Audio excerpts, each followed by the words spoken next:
Hello everyone, I'm Tyler Chrestman, and welcome to this week's Chrestman Conversation. So first, a brief personal note. I normally record these podcasts on Sunday, so I can release them on Monday. However, in the event that I work on a Sunday, I tend to record them on Saturday. This last week, unfortunately, I worked on a Sunday, and I had a personal event which kept me busy the entirety of Saturday, so I didn't have a chance to record one, so it's the first week we've had to skip, so I apologize for that. So hopefully you can forgive me. This week we have a lot to get through, so we're going to just jump right into it. This was a terrible week in the news. The Trump impeachment stuff continues to roll on, and there were two stories besides that really just pissed me off. The first had to deal with the protests going on in Hong Kong. We're going to do a brief history lesson here for those who just don't know much about Hong Kong or the history of China. Hong Kong is a port city in the southern end of China. Its modern history is pretty interesting. China, throughout history, has gone through periods where they were completely closed off from the West at certain times. In the 1800s, they were trading with Europeans. It was a time of openness in China when they began opening up a little bit to the West. They were trading with European countries, and the British began to be upset because they had a large trade imbalance with China. Demands for Chinese goods in Britain, things like silk and tea, were very high, but the Chinese didn't want anything that the British made, with the exception of opium. Britain sold incredibly large amounts of opium to China, and when it began to be a problem, the Emperor of China decided that he was going to outlaw the drug and wound up going around and destroying all of the stockpiles of opium within the country. Now this angered Britain because they lost a ton of money and actually triggered a war called the Opium War, where Britain basically easily defeated China, and as part of the peace treaty, they took control of Hong Kong. Now this was the first Opium War because, believe it or not, it didn't solve anything. Britain again continued to sell large amounts of opium, China continued to be angry, and they fought the Second Opium War, which again, Britain easily won.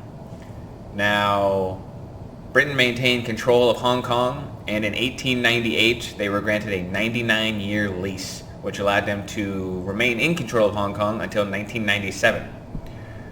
The intervening 100 years, so from 1898 to 1997, saw China become an absolute communist hellhole. Mao, who killed somewhere between 30 and 50 million Chinese during the Great Leap Forward, took control of the country and led to a communist dictatorship that is incredibly evil. That is communism for you.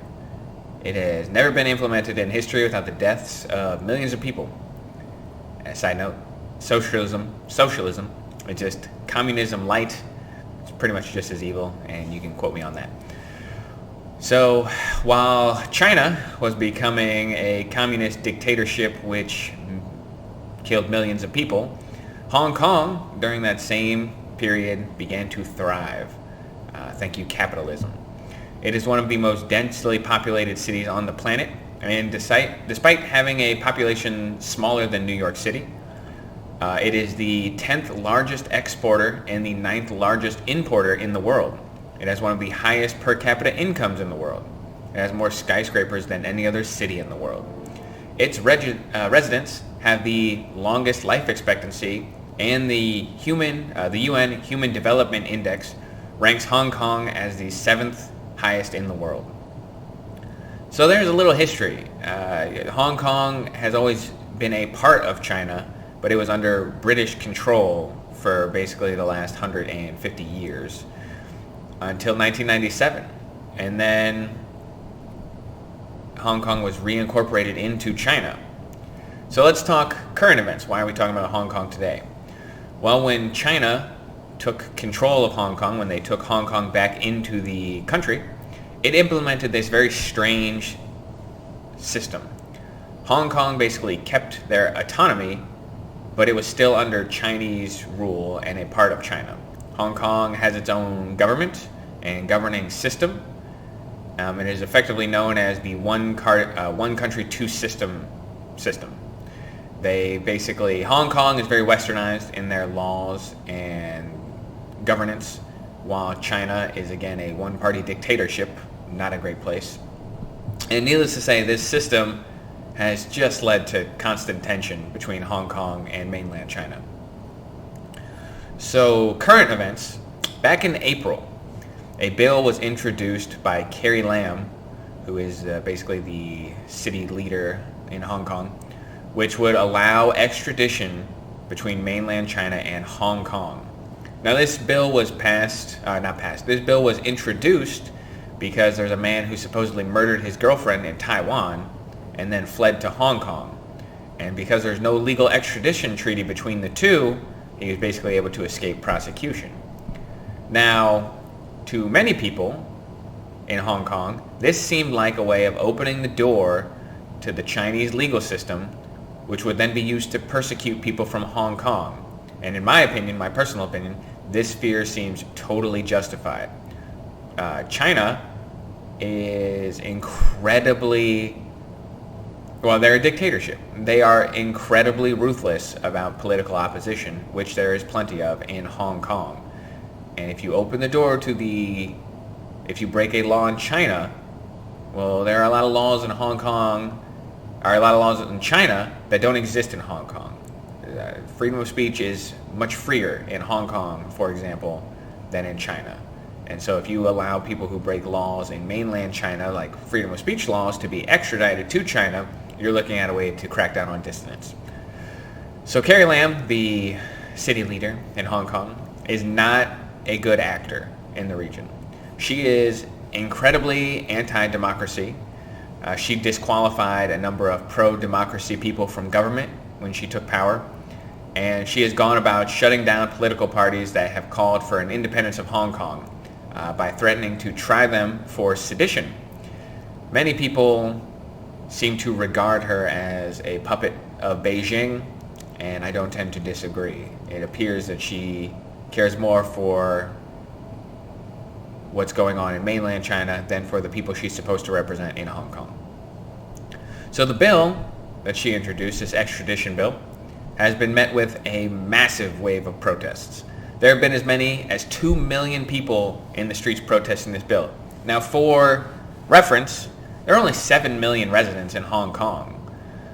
So you're talking almost a third of the population of the entire city is out in protest at one time. This is a incredibly unpopular bill. Could you imagine 2/3 of Americans agreeing on anything? Or even a third of Americans that are so passionate about something they're willing to march in the streets? It's rare. It's very rare. So these protests in Hong Kong have been going on for months, and they have been escalating. A protester a little bit ago was wounded in the eye, and now protesters are wearing red eye patches in solidarity.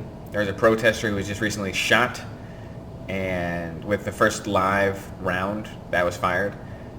And this seems to have strengthened the resolve of the people in the streets. They are protesting harder than ever. Well, the reason we're talking about the protest this week and not one of the other weeks, again, it's been going on since April, is because this controversy in Hong Kong has intersected with a second controversy in the U.S., which has just been incredible to watch unfold. The NBA, the National Basketball Association, is currently in a downward spiral because of how terribly they have handled this controversy they found themselves involved in. So it all started on October 4th when Daryl Morey, who is the GM of the Houston Rockets, tweeted out this phrase, quote, "Fight for freedom, stand with Hong Kong," end quote. 7 words. 7 words has sparked an international outrage. Fight for freedom, stand with Hong Kong. So that tweet, well, actually, backing up just a second. Most people don't know this, but the NBA is huge in China. It is the largest sport in China, and the NBA is the most popular sporting league. It is a $500 million to $1 billion a year industry in China for the NBA.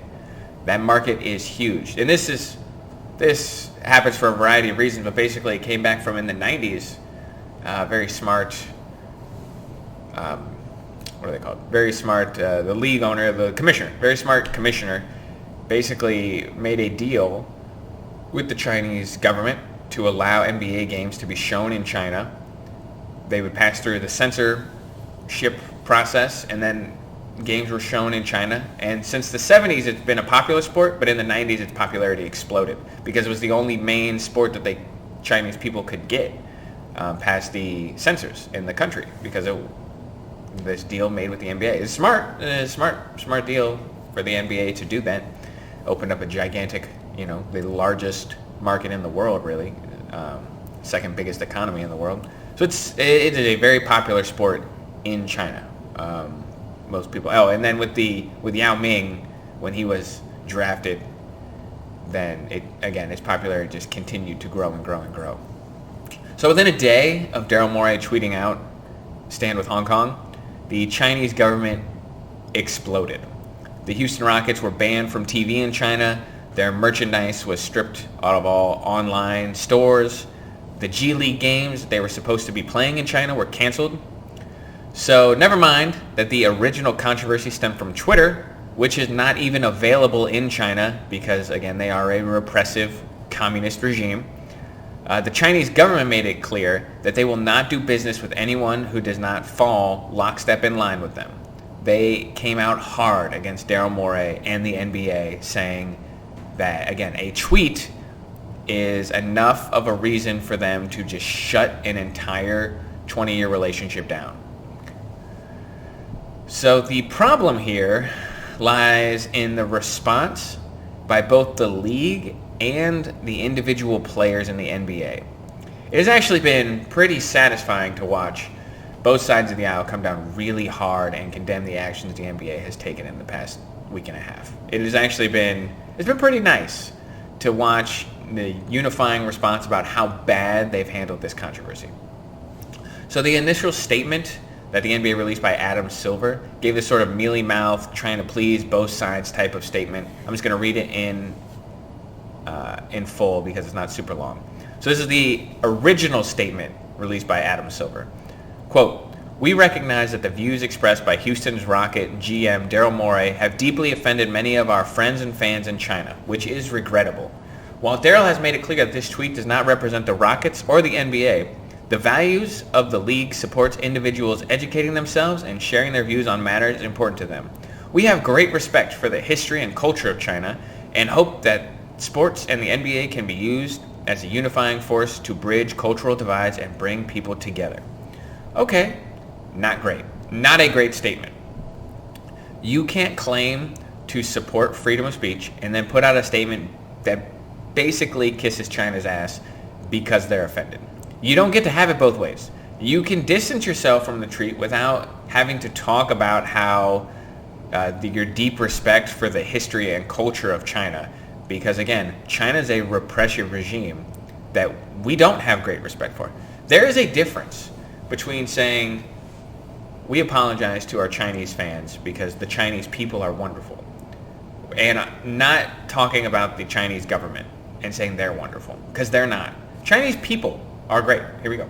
People. Chinese people are great. Chinese government, terrible. You have to criticize the bad without talking about everyone in general. So the problems with this is that it really does appear to come off as trying to have it both ways. It's this idea that you're going to defend Daryl Morey's right to speech, but then say, it's regrettable that, basically implying that it's regrettable he said what he said. And then coming back and saying that they have great respect for the history and culture of China. And, it just, again, it appears to be trying to play both sides. And everyone pointed that out. Either come out in support of free speech or don't. Come out and say, we're going to kowtow to China, or don't. But don't try and have it both ways. So his second statement, again, the NBA immediately had to release a second statement because everyone just ripped into this it's blatantly just trying to have it both ways. And he did much better in the second statement. It still wasn't enough. He did say that the league was not going to regulate their employees' words, but it apparently didn't stop the league from having talks about terminating Morey as the GM. So both the Houston Rockets and the NBA had talks about firing this guy over a tweet supporting democracy. So that's not good. And then you had LeBron James. And this is actually this is my favorite bit of this controversy, just because it just shows how terrible everything is. LeBron James stepped into the fray and made a terrible statement. He said, quote, "I think we will all sit back and learn from the situation that happened. Understand that what you could tweet or could say, we all talk about freedom of speech. Yes, we all do have freedom of speech. But at times there are ramifications for the negatives that can happen when you're not thinking about others and you're only thinking about yourself. I don't want to get into a word or sentence feud with Daryl Morey, but I believe he wasn't educated on the situation at hand, and he spoke as so many people could have been harmed, not only financially, but physically, emotionally, spiritually. So just be careful of what we tweet and what we say and what we do, even though, yes, we do have freedom of speech, but there could be a lot of negatives that come with that too." End of quote. Oh man. This statement drew tremendous backlash. You had protesters in the street holding up the crying LeBron James face masks and burning LeBron James jerseys in the streets. Even LeBron James tweets, he tried to walk it back, were terrible. He was saying he's not trying to address the substance of what Daryl Morey was saying, just that people should think about the consequences. Oh, when someone like LeBron or Greg Popovich criticize President Trump, people cheer. The NBA remains silent whenever somebody wants to criticize domestic U.S. politics. They never have to make a statement when somebody says something bad about Donald Trump because it plays to the base, the people who buy NBA tickets in the U.S. No one cares if you criticize President Trump.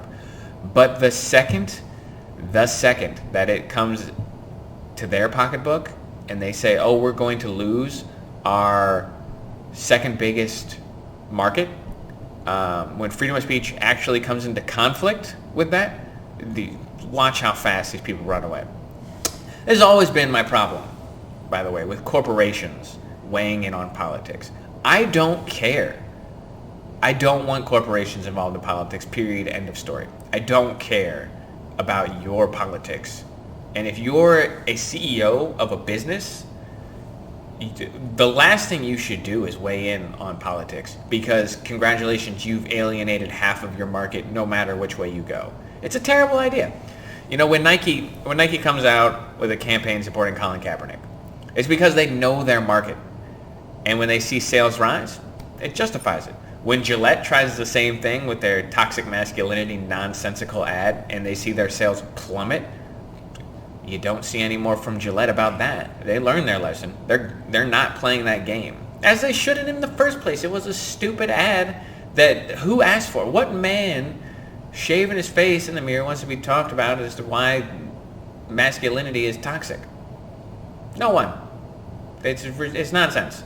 And so this idea that corporations are out here and they're going to be our moral arbiters, they're going to be the people who tell us what's good and what's bad, save me the breath. I don't need to hear it from Nike about, when I want to buy a pair of shoes.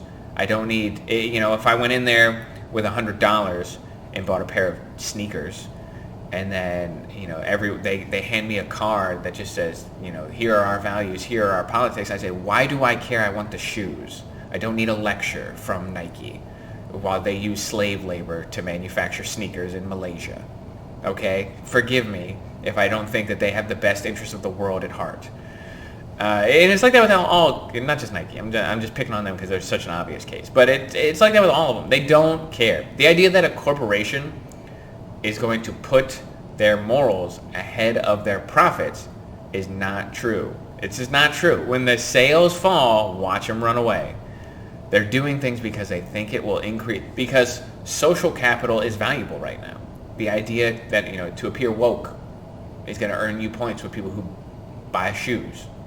And it works. Congratulations, you fell for it. It's like, they're going to show you an ad, put Colin Kaepernick on an ad, and you're going to say, wow, they support what I believe in. Let's go buy some more shoes.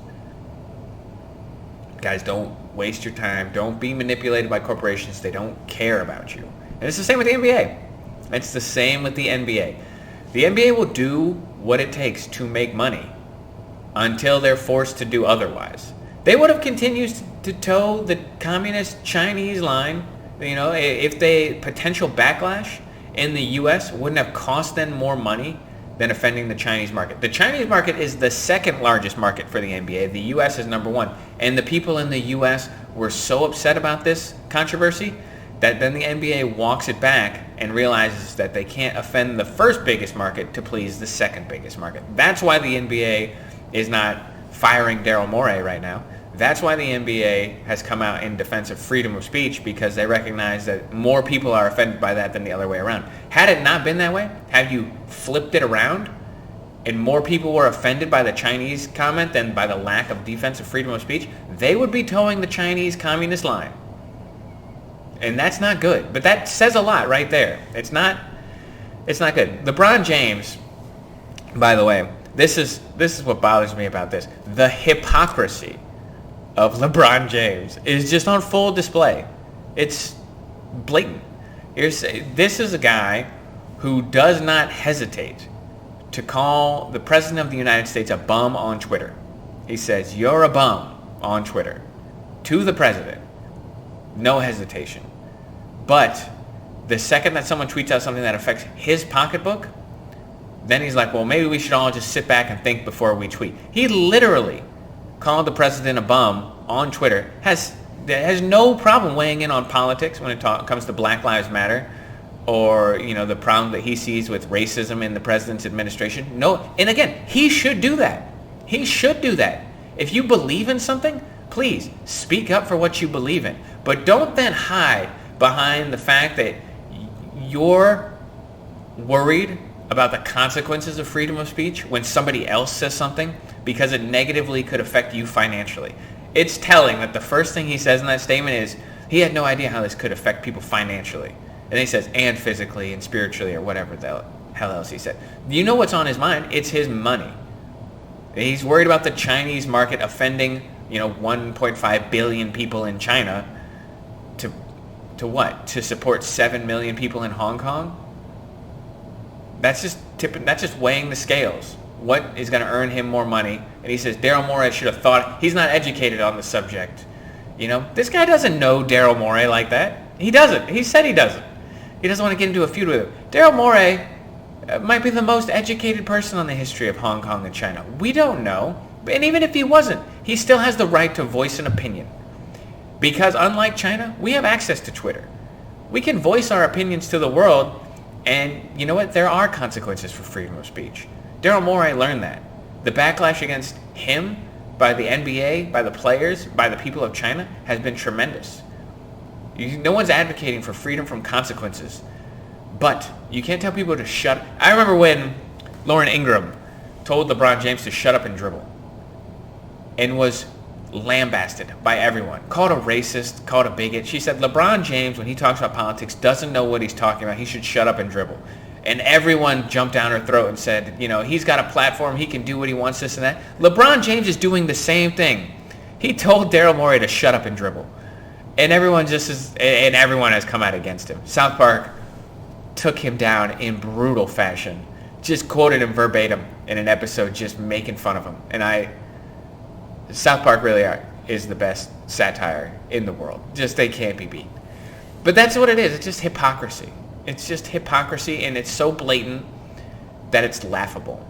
When you look at someone like LeBron James, who says that people need to use their platform to speak out against injustice, I think he forgot the second half of that quote, right? Injustice anywhere is a threat to justice everywhere. Well, injustice in Hong Kong is still a threat to justice. But I guess really in LeBron James' mind, the quote should go something more like, injustice in Hong Kong takes some time to think about it before you speak out because it might affect me financially. That would be a more accurate quote for LeBron James in the NBA at this point. It's not I actually can't remember if that's Nelson Mandela or if that's Martin Luther King Jr. who said that injustice quote. But whatever it is, that's not the NBA's motto. The NBA's motto is injustice some places to protect our pocketbooks everywhere. That's a more accurate motto. It's not as pithy, but it's more accurate. Anyway, this is the idea that character and principle right? Character is really, I heard it said like this before, character is how you behave when no one's watching. That is true. And principle is basically what you're willing to sacrifice at personal cost to yourself. What do you really believe in enough that you're willing to sacrifice money or your time or your physical well-being? You know, those people in Hong Kong right now are standing up for democracy. They're standing up against a government that jails dissidents, that currently has 1 million Muslims in basically a concentration camp in its country, a re-education camp in its country. There are 1 million people in basically a re-education propaganda camp because they're Muslim. We're going to defend that. We're going to defend that Chinese government that's currently doing that, that's killed millions of people over the last century, that is incredibly repressive. People have heard of the Great Chinese Firewall, this idea that Chinese people can't even get on the internet in their own country. We're going to defend these people? No. The Chinese people are wonderful. The Chinese government is terrible. And it's sad watching people try and play this both ways. If you don't come out in support of the people in Hong Kong, I don't know what you stand for. Because they are fighting for freedom. And if you live in the United States, like most of the people who are watching this podcast do, if you live in the United States, then congratulations. You were born lucky. You were born in a place with more freedom than anywhere in the world at any history in time. You won the lottery, the random lottery of chance that allowed you to be born in this country at this time. Other people don't have it that way. So don't criticize them for standing up for their rights that you don't have to fight for. Nobody has to fight in this country for freedom of speech. It was given to you at birth. You don't have to fight for your right to vote. You don't have to fight. You don't have to fight for so many things. You've had an easy life in terms of the rights you're given. Everyone has their struggles, but we don't have to struggle for the basic human necessities the way that people around the world do. And so that's what's sad. It's just sad watching this controversy unfold and watching people just play it both ways. Don't get your morals from corporations, because corporations by necessity care about profits more than morals. And I expect them to. I don't care about the corporate or the moral leanings of corporations, because it shouldn't matter. Corporations should be about selling me a product that I want to buy, not about dictating what is right and wrong in the world. And the NBA is watching this controversy unfold and just sweating bullets hoping it passes. And LeBron James too. And a couple other people have come out in the NBA and said terrible things as well. James Harden said, we love China, we love China, we love China. Basically, in a statement. It wasn't as terrible as the LeBron James things, because if you're being generous, if you're trying to give him the benefit of the doubt, it just sounds like he's saying we love the Chinese people, which is exactly the point that I would say is that you should make. Say, we love the Chinese people, we don't want to hurt our fans. That's fine. That's fine. But again, if people are offended, if you're a Chinese person and you're offended by someone supporting Hong Kong, well, then we're just going to disagree. I mean, it's just, I'm sorry, Hong Kong, in all actuality, should probably just be independent from China. It should probably be its own country. They're that different. And so anyway, that's basically what we're going to leave it today. Just in summation, I guess this is what it is. People on the right side of history are the ones who are going to be supporting Hong Kong. We don't need to flatter the Chinese government in any statements. The Chinese people are wonderful, and we should support the Chinese people. But we should never give cover to a communist dictatorship by trying to explain away what they do or trying to placate them with our actions. The Chinese government is not our friend. They are not our ally. They are our intellectual and moral enemies. They do not share our values.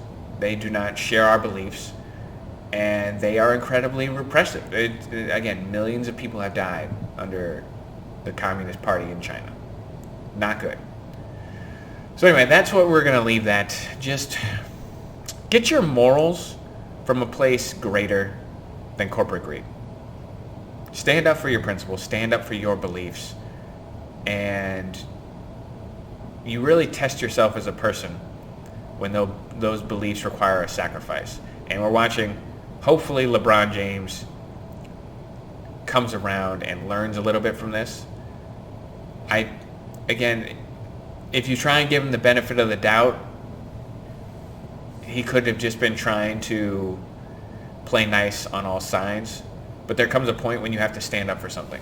And unfortunately for him, it looked like he didn't do that, because Space Jam 2 is going to be released in a year, and it's going to make a lot of money in China. And so that's not good.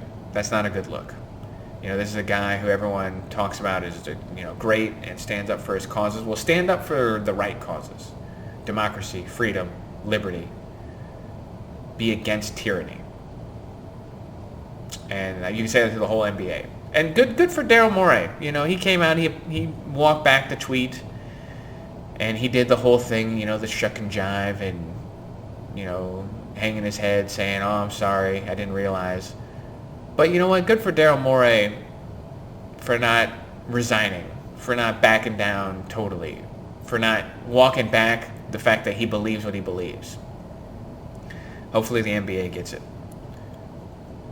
I guess really that's all I have to say on the Hong Kong situation. I want to just briefly, I could do an entire episode on this next thing, but I will tell you that this, in my opinion, has been probably the worst 2 weeks of the Donald Trump presidency. It has been just terrible to watch it unfold, between the impeachment stuff going on, and really this next one bothers me. And we might do a story on it next week, so I'm not going to talk about it in depth. But when I talk about why I didn't vote for Donald Trump in 2016 and why I probably won't be voting for him in 2020 unless the Democrats do something crazy, it's stories like this. The pullout of the U.S. troops from Syria is a disgrace. It is.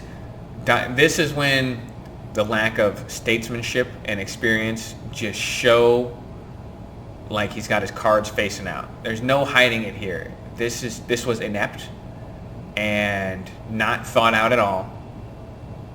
It was a terrible foreign policy call. Donald Trump pulled the American troops out of Syria, and basically allowed Turkey to come into northern Syria and slaughter our Kurdish allies. Now, the Kurds are people in the Middle East who deserve our loyalty and support. They have been our staunchest allies in our fight against ISIS. They are the largest ethnic minority in the world without a country of their own, and we allowed our NATO ally to come in and murder them because we pulled out precipitously. Like, we pulled out with no plan in place to protect the Kurds. And it's just terrible. And Donald Trump has spent the last week and a half trying to walk this back. But you don't get to walk back, a bunch of dead Kurdish fighters and even more injured Kurdish civilians. You don't get to walk that back. Those people don't come back to life because you're sorry that, Turkey did exactly what Turkey said it was going to do, which is march into northern Syria under rocket fire and take a swath of that country. They said they were going to do it. We all knew they were going to do it. Turkey has troops on the border just waiting for the U.S. to pull out so they can go in and kill the Kurds because that's what they wanted to do. So it's terrible. And it honestly upset me greatly because the foreign policy is one of the things that I care the most about. And watching Donald Trump do something so asinine and ignorant just bothers me tremendously. And this is not just me ripping on Donald Trump. It really is to say that this is an area where everyone everyone should be questioning his leadership abilities on this topic. When Donald Trump does something good, I am more than happy to praise him. But when he does something bad, you have to call him out. And this was the worst thing he's done as president, in my opinion. This was the worst thing he's done. And so it was a difficult week for Donald Trump. The impeachment stuff's not great. This Kurdish story has not gone over well with anyone. Republicans and Democrats alike condemned him in the House. I don't remember the exact vote, but I think it was something like 360 people in the House voted to condemn his actions, which is a gigantic swath of Republicans in there as well. So, not good at all. And it's super depressing. Just again, because these people deserve our support. Book of the week. That's a hard one. I didn't have one prepared, but because I was trying to think of a good one that deals with the Middle East, and it's hard. I think what I'm actually going to do is recommend just a general philosophy book that I really enjoy. So Rand Paul just had a book come out, which I've been looking to get. I haven't got it yet. It's called Against Socialism. I've never read anything written by Rand Paul, but I am going to recommend a book by his dad, Ron Paul. Ron Paul wrote a book called The Revolution. I don't think I've recommended it yet. It's one of my favorite political books. Basically, it's a book he wrote, I believe, prior to his run for presidency in 2008. Basically, it outlines the Libertarian Party philosophy. Ron Paul's The Revolution. It's a good one. It's worth checking out. It's a quick read. Again, just basically detailing the libertarian ideals, why the Libertarian Party exists, Ron Paul's personal beliefs, which I don't know why. I don't know who made it a rule that every president has to come up with a book before running for office. I think it's helpful. It's probably helpful because you get to dive into issues, but I don't think you have to be a writer to be the president. I wonder how much of these are actually just ghostwritten, and why not just write policy proposals and put them up online if you're not a writer. Barack Obama was a writer. He could write some good books. Bill Clinton is okay. I mean, if you ever read any of Bill Clinton's writing, it's all right. It's not the best. Ron Paul could write. His book's pretty good. And it's easy to read. So Ron Paul's The Revolution is going to be our book of the week. No questions to address this week. I think we're going to leave it there. Please, anyone who wants to email opinions, questions, comments, things we can do better, things we're doing pretty good already, whatever you want, email them on over to me, tcchrestman@gmail.com. That's our address. And don't forget to like, comment, review, subscribe, do all that stuff. Get us some viewers. We're growing every week, which is nice. I appreciate everyone who's watching. Just, the more the merrier. So share it with your friends. Let's keep it growing. We're going to leave it there this week. I am Tyler Chrestman, and I will see you all next Monday.